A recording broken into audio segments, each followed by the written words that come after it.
हाय दोस्तों, एक बार पुनः मेरे YouTube चैनल पर आपका स्वागत है। दोस्तों, पिछले वीडियो में आपको पार्ट ऑफ स्पीच का एनालिसिस बताया गया था, फंडामेंटल जो बता दिया गया था। अब आज से हम स्टेप बाय स्टेप एक एक पार्ट्स ऑफ स्पीच को क्वालिफाई करेंगे और इसके पश्चात हम एक एक का विश्लेषण कर उदाहरण, परिभाषा आदि संभवतः जब तक आपको समझ में न आ जाए तब तक हम उसका विश्लेषण करते हुए आप तक पहुंचाते रहेंगे। सो दोस्तों, बने रहिए मेरे वीडियो में अंत तक, और यदि आप मेरे इस वीडियो में नए हो तो चैनल को सब्सक्राइब अवश्य करें और बेल आइकन को दबाना न भूलें।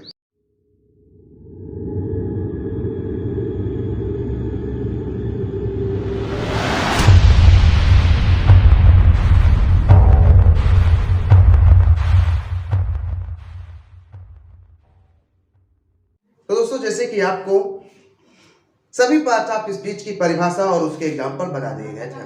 दोस्तों, आज हम देखेंगे नाउन। नाउन क्या होती है एक बार पुनः, और इसके कितने पार्ट्स होते हैं, सॉरी इसके कितने काइंड्स होते हैं, टाइप होते हैं, उस चीज पर हम आज फोकस करेंगे। सो देखते हैं। सबसे पहले बात दोस्तों, नाउन किसे कहते हैं। डिफिनेशन आपको बता दी गई थी और अच्छे से उसमें समझा भी दिया गया था। सो कमेंट बॉक्स में नाउन की परिभाषा अवश्य लिखें। So what is definition of the noun. आज एक बार पुनः मैं आपको बता दे रहा हूं, a noun is the name of any person, place और thing. This is the most popular definition of noun. और इसी की एक बहुत ही सुंदर और एकदम छोटी सी परिभाषा है दोस्तों नाउन की definition. A noun is the naming word, अर्थात नाम ही संज्ञा है। दोस्तों, जो शब्द नाम होते हैं वो किसी का भी नाम हो सकता है, उन शब्दों को हम नाउन कहते हैं। ठीक दोस्तों, इस प्रकार से आइए देखते हैं इसकी डिफिनेशन। एक बार लिखो और इसके काइंड्स। तो दोस्तों, यहां पर जैसे कि डिफिनेशन एक छोटी सी लिखी हुई है, noun is the naming word. तो यहाँ पर एकदम सिंपल सा परिभाषा है और पिछले वीडियो में अच्छी परिभाषा आपको बता दी गई थी और क्लियर भी कर दिया गया था।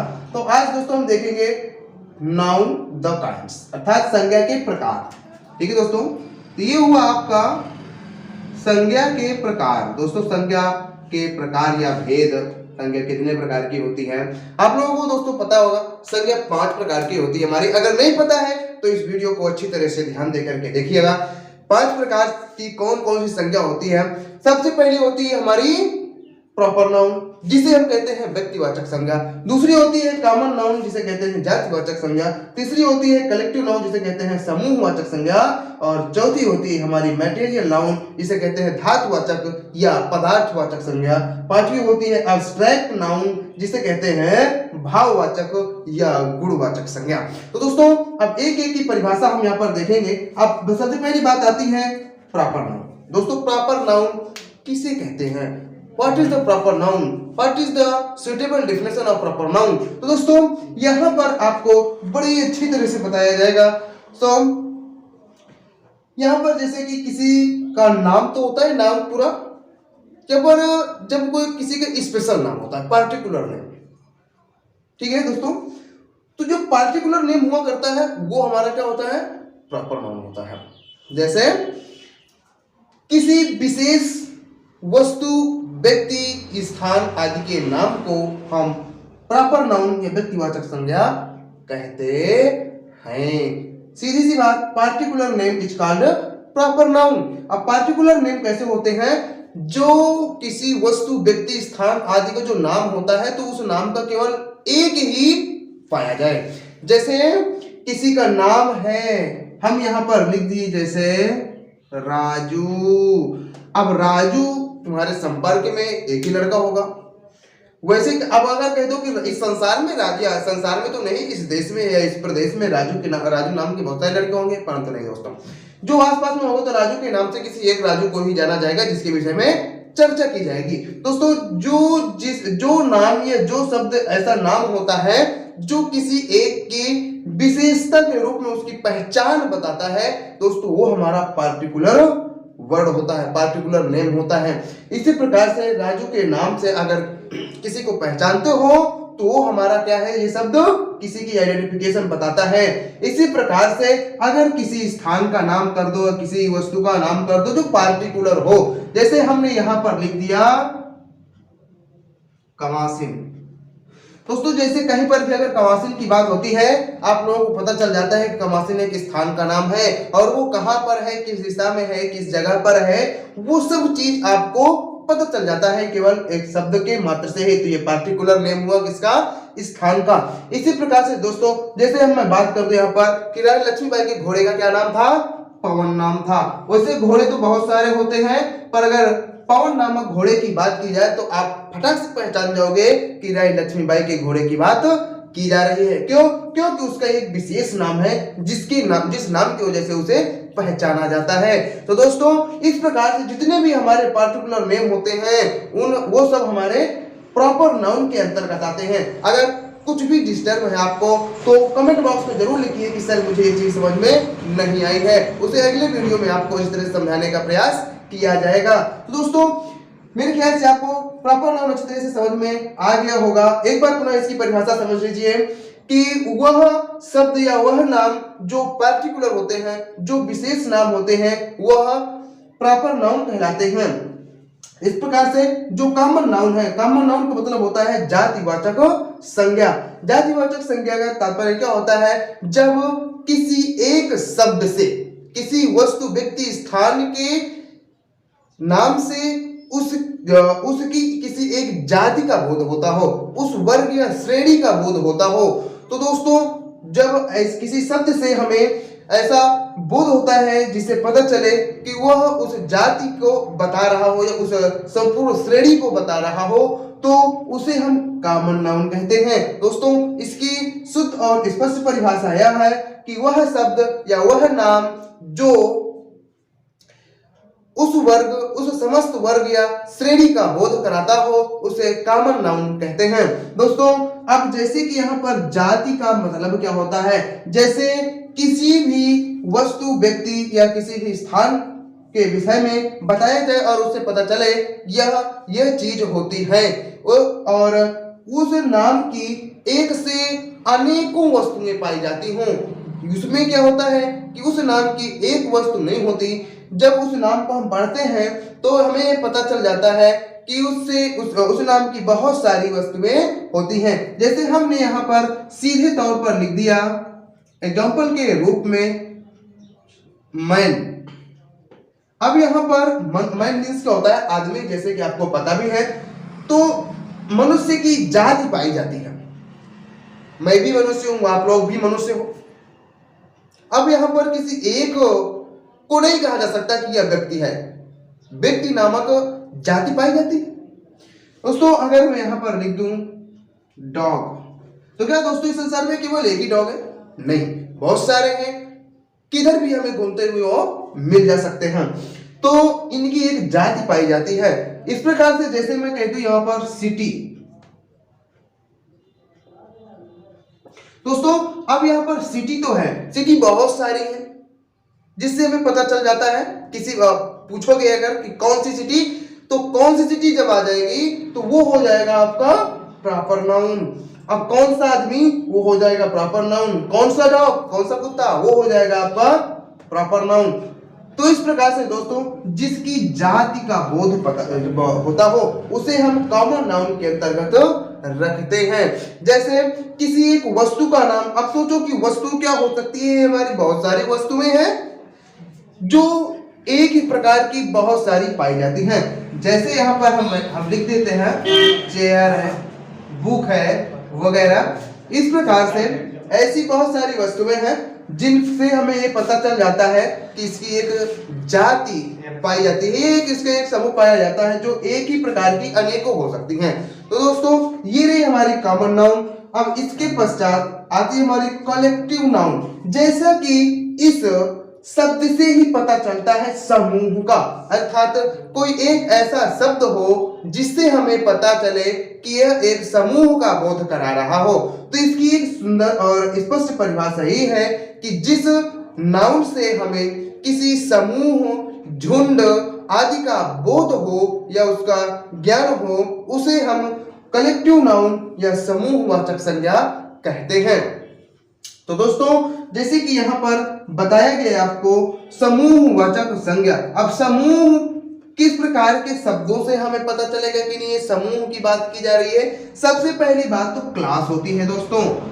यहाँ पर क्लास के विषय में जब भी आपको बताया गया होगा तो किसी खाली कमरे को क्लास नहीं कहते, या किसी कमरे में बैठा हुआ जब एक लड़का पढ़ रहा होता है उसे क्लास नहीं कहते।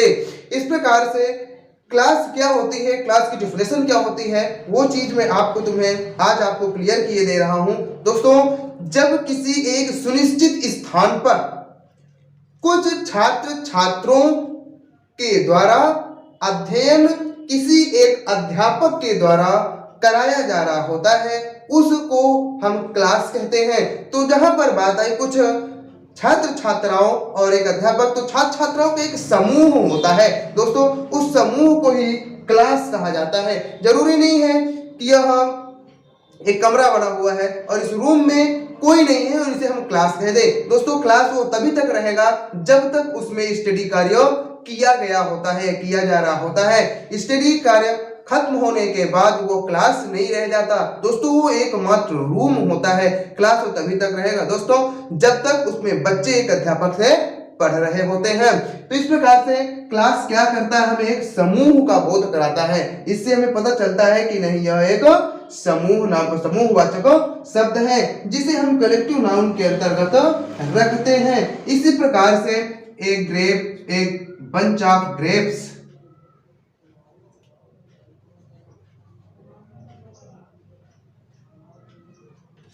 अंगूरों का गुच्छा। अब अंगूर तो बहुत सारे हो सकते हैं। अब ये एक अंगूर मान के चलो बना हुआ है, अब एक अंगूर तो को हम कह दे कि ये समूह नहीं दोस्तों, इसमें बहुत सारे अंगूर होंगे। अब एक गुच्छा है मान के चलो ये अंगूर का, जिससे पता चलता है कि इसमें बहुत सारे अंगूर लगे हुए हैं, जो अंगूरों का एक समूह है, जो एक निश्चित श्रेणी पर लगे हुए हैं। दोस्तों, ये हमें क्या करता है, ये शब्द बताता है कि यह समूहवाचक शब्द है। इस प्रकार से दोस्तों ऐसे बहुत सारे शब्द होते हैं, जैसे टीम है, टीम में कितने खिलाड़ी होते हैं, जिस गेम की टीम होती है उस पे उतने ही खिलाड़ी होंगे, परंतु वो सब खिलाड़ी मिलकर एक संगठन बनाते हैं, एक समूह बनाते हैं। तो टीम शब्द जो है समूहवाचक शब्द है। इसी प्रकार से आर्मी है, a flock of sheeps, goats, birds. इस प्रकार से जो इनका समूह हुआ करता है, ये सारे शब्द हमारे क्या होते हैं, समूहवाचक संज्ञा या कलेक्टिव नाउन कहलाते हैं। तो आई होप आप लोगों को अच्छे से समझ में आ गया होगा। इसी के साथ देखते हैं दोस्तों मटेरियल नाउन किसे कहते हैं। मटेरियल, आप लोगों को यह पता है वो मटेरियल कहते किसे हैं। इस संसार में जो भी धातु रूप या पदार्थ रूप में उपस्थित है उन सब का नाम जो है वह मटेरियल नाउन्स के अंतर्गत आता है, जिसे हम पदार्थवाचक संज्ञा भी कहते हैं। दोस्तों, इसकी शुद्ध और स्पष्ट परिभाषा यह है कि जो नाउन या जो नाम या जो शब्द किसी पदार्थ या धातु का बोध कराता हो उसे हम मटेरियल नाउन कहते हैं, ये धातुवाचक संज्ञा कहते हैं। तो दोस्तों, अब यहाँ पर हमें कुछ भी जो चीज धातु की बनी होती है वो तो आती है कॉमन नाउन में। जो धातु होती है, जिस चीज से दो वस्तुएं बनी हुई होती हैं तो वह धातुवाचक संज्ञा में आती है। जैसे लोहा जिसे कहते हैं आयरन। दोस्तों, आयरन जो हमेशा इसकी एक खासियत होती है कि यह सदैव सिंगुलर नंबर में ही लिखे जाते हैं। आयरन है, वाटर है, आयल है। तो इस प्रकार से दोस्तों जितने भी ठोस या तरल पदार्थ हमारे पाए जाते हैं और गैस अवस्था में भी जो पदार्थ पाए जाते हैं तो वो हमारी मटेरियल नाउन्स के अंतर्गत ही आते हैं। दोस्तों, ऐसा नाम जो गैस, द्रव या ठोस अवस्था का बोध कराता हो उसी पदार्थवाचक संज्ञा कहते हैं। तो दोस्तों, इस प्रकार से जितने भी धातुओं के नाम आपके आएंगे, आयरन है, वाटर है, ऑयल है, copper, zinc, silver, gold etcetera जितने भी नाम होंगे जो धातु का बोध कराने वाले होते हैं उसे हम मटेरियल नाउन्स के अंतर्गत रखते हैं, उसे धातुवाचक संज्ञा कहते हैं। तो इसमें कोई ज्यादा खास विशेष बात नहीं है। सबसे बड़ी बात आती है हमारे दोस्तों एब्स्ट्रैक्ट नाउन में। कुछ बच्चे जो हैं इसे समझ नहीं पाते हैं। तो दोस्तों एब्स्ट्रैक्ट नाउन किसे कहते हैं, इसकी डिफिनेशन क्या होती है। दोस्तों सबसे बड़ी बात इसको समझने वाली हुआ करती है कि एब्स्ट्रैक्ट या भाव का नाम क्या होता है। सबसे बड़ी समस्या बच्चों में यही उत्पन्न होती है। तो आज मैं आपको बता रहा हूं यहाँ पर कि एब्स्ट्रैक्ट नाउन किसे कहते हैं। दोस्तों सबसे पहले इसकी परिभाषा देख लेते हैं कि वह शब्द जो भाव या गुणों का बोध कराता हो, या वह नाम जो भाव या गुणों का बोध कराता है उसे हम एब्स्ट्रैक्ट नाउन कहते हैं। अब उदाहरण के रूप में हम देखते हैं कि वह ऐसा शब्द होना चाहिए जो बताए किसी गुण या अवस्था को। जब किसी गुण या अवस्था का नाम होता है दोस्तों नाउन है तो नाम है। तो दोस्तों यहाँ पर पता होना चाहिए हमें कि जब कोई शब्द ऐसा हो जो किसी गुण या अवस्था का नाम हो तो उसे हम एब्स्ट्रैक्ट नाउन के अंतर्गत रखते हैं। अब जैसे यहां पर मैं बात कर दूं हैप्पीनेस, दोस्तों ये एक अवस्था का नाम है। अगर हैप्पी की बात करें दोस्तों यह अवस्था का नाम नहीं, यहां पर विशेषता बताई जा रही है। तो इस प्रकार से दोस्तों अब अवस्था का नाम क्या है यहाँ पर हैप्पीनेस, खुश या खुशी। अब यहाँ पर खुश है ये खुशी। खुशी नाम की एक अवस्था होती है। जब व्यक्ति खुश होता है तो कहते हैं नहीं उसको भाई बहुत खुशी है, अब उसको बहुत खुशी है अर्थात उसके पास खुशी है। तो दोस्तों यहाँ पर यह शब्द जो है हमें अवस्था का बोध करा रहा है। इलनेस बीमारी, यह भी एक अवस्था का बोध करा रहा है। ऐसे शब्द जो हमें अवस्था या गुण का बोध कराते हैं उन्हें जो है क्या कहते हैं एब्स्ट्रैक्ट नाउन। एक एग्जांपल के रूप में देखें जैसे एंगर, क्रोध। एंग्री जो होता है क्रोधित होता है वह व्यक्ति होता है, परंतु एंगर क्रोध होता है। जैसे कहते हैं ना वो बहुत क्रोधित है, उसके पास बड़ा क्रोध है। तो यहाँ पर ये एंगर शब्द जो है हमारा यह गुण का बोध कराता है। अब वह बहुत ही, अब जैसे प्राउडी, घमंड, प्राउड क्या होता है घमंड। ये एक आजकल के व्यक्तियों का सबसे अमुख गुण होता है जो अधिकतर लोगों में पाया जाता है। तो जब यहाँ पर क्या बताया गया गुण बताया गया, ये क्या है अवस्थाओं के नाम लिखे हुए हैं, ये क्या है गुणों के नाम लिखे हुए हैं। जो व्यक्ति के मन में पाई जाने वाली अवस्थाओं या गुणों का या व्यक्ति में पाए जाने वाले गुणों का जब नाम लिखा होता है तो उस शब्द को हम भाववाचक संज्ञा कहते हैं। दोस्तों सबसे बड़ी समस्या जो आपको इसकी समझने वाली है, एक बार पुनः मैं इसकी सुस्पष्ट परिभाषा बता रहा हूं कि जब किसी व्यक्ति या मनुष्य के हृदय में पाए जाने वाली भावनाओं का नाम या उस मनुष्य के अंदर पाए जाने वाले गुण का नाम लिखा हुआ हो उस शब्द को हम भाववाचक संज्ञा कहते हैं। सो दोस्तों मेरे ख्याल से आप लोगों को अच्छी तरह से समझ में आ गया होगा।